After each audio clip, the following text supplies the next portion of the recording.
Hey gang, Mocha Boy here. Welcome back, and thanks for tuning back in.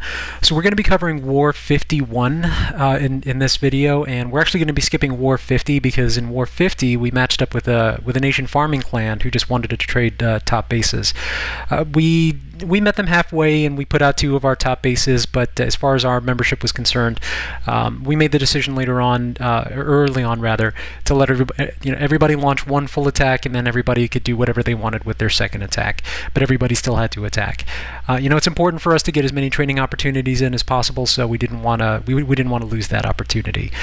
Now, as far as Steel Dragons was concerned, this was a tricky match because match ran for, I would probably say, close to about an hour or 2 on a Friday, and we finally got matched up with these guys. We have 8 Town Hall 8s, and they had 24. So at first glance, you were like, oh boy, not this again. But it turned out that, after we ran through the initial scans of their profiles and their bases, that they didn't really have the troops to mount effective offenses against any of our bases. So if anything, this was a mismatch in the opposite direction. Whereas they had the lion's share of the Town Hall 10s, we had the lion's share of the offensive troops, and we used that to our advantage. Now, the interesting thing about the way that a lot of these Town Hall 10 bases were hit was that we actually used hogs to do a lot of them. And interestingly enough, if you pick the right base and you have the right strategy, you can 3-star even Town Hall 10 bases with Town Hall 9 troops and hogs. We were looking for things like exterior infernos, single target infernos, nice clean lines to get into the infernos. I mean, there were. I don't really want to highlight too many things in this war because a lot of these bases were just farming bases, and then even at that, they weren't very good farming bases. So if anything, these aren't really accurate representations of what you would face in a clan war. And then on top of that, either halfway through they decided they just weren't going to bother because they started to fill up their war CCs, and then somewhere throughout just decided to leave them half full.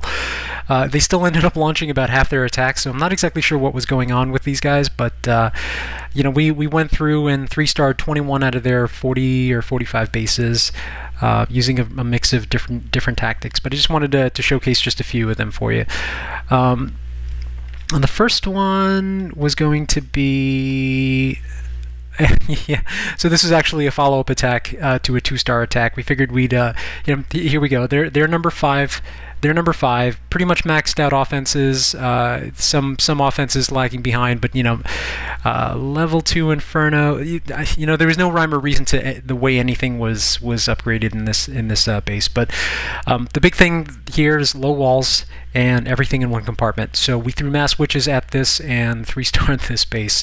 Now, if you're going to mass witch a base, your primary consideration are going to be these mortars and then potentially a couple of the wizard towers. So if you have wizard towers clumped up together, maybe take those out. But typically, just taking out 2 of those mortars is enough for you to take out the rest of the base.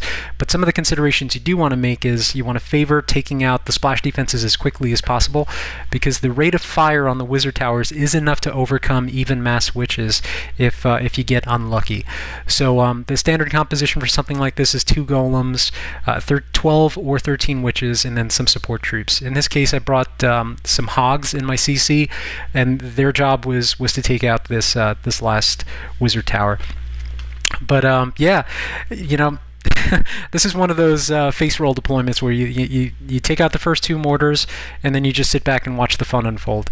I waited till they made it to about a third way in the base, and then I started to deploy my heroes to start taking out some of these exterior defenses. That was partly just to make sure that the witches kept moving forward in a kind of in a conga line, a straight conga line anyway.